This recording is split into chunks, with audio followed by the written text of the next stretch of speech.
কৃষ্ণ। কেমন আছেন সবাই? অনেক অনেক দিন পর আজকে আমি আবারও চলে আসলাম। আমি জানি সবাই মোটামুটি আমার উপর একটু বিরক্ত যে কেন মাঝে মাঝে এরকম উধাও হয়ে যাই। তবে সত্যি কথা বলতে এই বছরটাই আমার জন্য ভীষণ ভীষণ খারাপ বলা চলে। কারণ হচ্ছে একের পর এক সমস্যা লেগেই আছে। আপনারা জানেন কিছুদিন আগে আমি বাইক অ্যাক্সিডেন্ট করি, আমি পোস্টও করেছিলাম। তো সেখান থেকে রিকভারি করে উঠতে অনেকটা টাইম লেগে গেল এবং তারপর আবার জ্বর, গলা ব্যথা। তো আমার ভয়েস শুনে হয়তোবা বুঝতে পারছেন যে এখনো পুরোপুরি রিকভার করতে পারিনি। বাট মনে হলো যে না, এখন আসা উচিত। তো বর্তমানে এই হচ্ছে হাতের অবস্থা। অনেকটাই ঠিক হয়ে গেছে। একটু অবস্থা আরকি আছে, মানে ভারী কিছু জাগাতে পারছি না যেহেতু এখানে একটু ফাটল ধরেছে হাড়ে। আর শাখা এই হাতে পড়তে পারছি না। তো এই হচ্ছে বর্তমান অবস্থা। তবে ভগবানের নাম জপ না সমস্ত রোগ থেকে মুক্তি, সমস্ত যন্ত্রণা থেকে মুক্তি দিতে পারে। আপনি মানে ভবরোগ থেকে তো বটেই। আর পরপারের কথা তো বাদই দিলাম। পরপারের মুক্তির আমাদের একমাত্র পন্থাই হচ্ছে ভগবানের নাম জপ।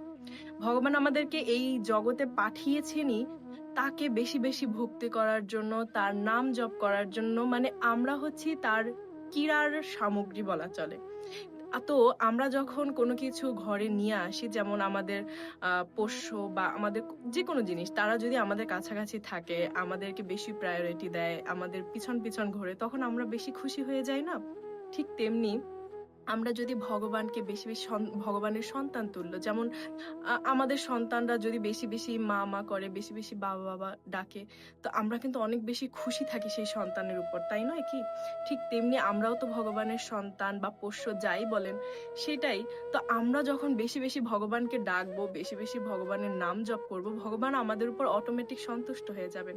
যেমন প্রত্যেকটা সন্তানের উপর তার বাবা মা হয়, ঠিক তেমনি ভবরোগ থেকে আমাদের আমাদের শরীরে যত যন্ত্রণা থাকুক, যত পীড়া থাকুক, আপনি যদি নিরন্তর ভগবানের নাম রাম রাম জপ করতে পারেন বা হরে কৃষ্ণ মহামন্ত্র সারাক্ষণ যদি জপ করতে থাকেন, দেখবেন ওই কষ্টটা আপনি সহ্য করতে পারছেন। মানে ওই কষ্টটা আপনার সহনশীল হয়ে যাচ্ছে। তাই বেশি বেশি ভগবানের নাম জপ করুন, ভগবানের কাছাকাছি থাকুন, আমার জন্য আশীর্বাদ করুন। এই সালটা আমার জন্য খুবই খারাপ, মানে আমার টোটাল জীবনে এই সালটা সব থেকে খারাপ সময় আমার গিয়েছে।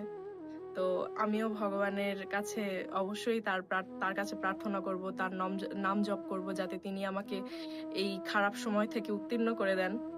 তো হরে কৃষ্ণ, সবাই ভালো থাকুন, সুস্থ থাকুন। এরপর আমি অবশ্যই কন্টিনিউয়াসলি আবার দেওয়ার চেষ্টা করব, যতদিন না আমার আবার কোনো সমস্যার সৃষ্টি হয়। তো সবাই ভালো থাকুন, সুস্থ থাকুন। হরে কৃষ্ণ।